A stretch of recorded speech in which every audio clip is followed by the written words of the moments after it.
Hey everybody, just a quick update before this video. You can now access the Sojourn for free on Spotify, but only if you have a Spotify Premium subscription.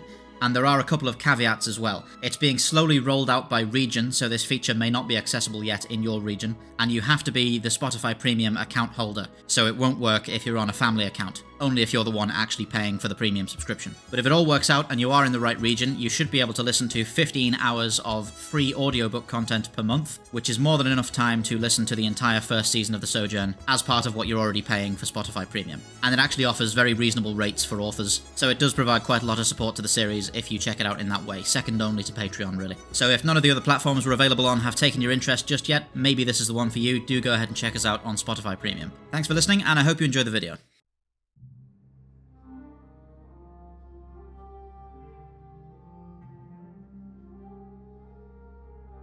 The line of battle is an ancient and iconic strategy that has remained an integral part of the Centrum fighting doctrine since the days of the great kingdoms of Aberfane. Its elegant simplicity is its greatest strength, being intended simply to bring as many guns to bear as possible on an approaching enemy, and to trap them within a vast field of rhythmic and continuous weapons fire. Though the distances involved have expanded dramatically, and the Z-axis allows for further variation on the tactic, the broad principle of the line of battle has remained remarkably unchanged through its transition from the waves of Centrum to the vacuum of space. The largest ships of the CDF, bearing the greatest number of long guns, are used to compose the line itself, and are thusly known as ships of the line. These vessels are arranged bow to stern in a long column, which typically presents all of its combined firepower in one direction, to saturate a distant foe with withering fire, much like an ancient artillery barrage. Though the line appears tightly packed from afar, its spacing is more than sufficient to allow for drive exhaust plumes, and to allow ample time for signalling and communication to maintain an orderly formation that adjusts its trajectory in careful unison.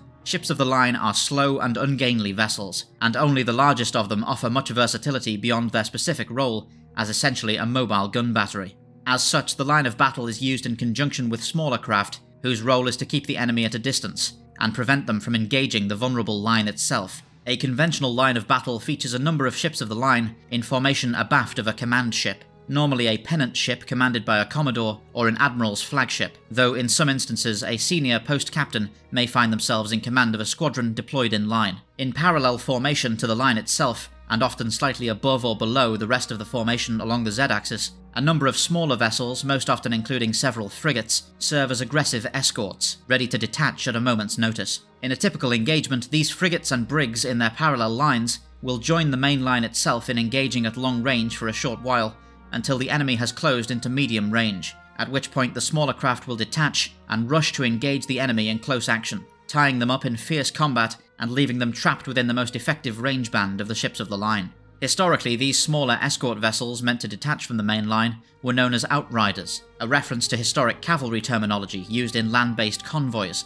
but this term has recently fallen out of use with the CDF following its essentially satirical appropriation by the Frontier Union, who use the term to refer to their fast-attack warships, as a way of mockingly remarking that their entire combat doctrine falls outside of the line of battle, a strategy they regard as inflexible and antediluvian.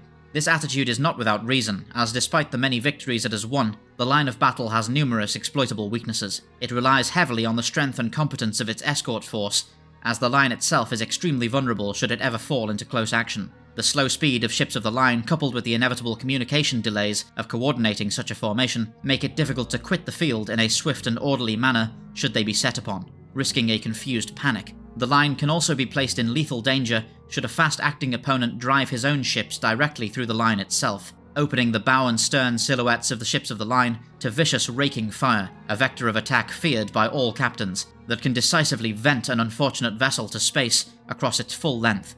It has also been argued that the doctrine of the line of battle has a tendency to foster a somewhat formulaic and unimaginative tactical mindset in junior captains, leaving them poorly equipped to respond proactively to changing situations, therefore making them predictable and often easily outplayed by a cunning opponent.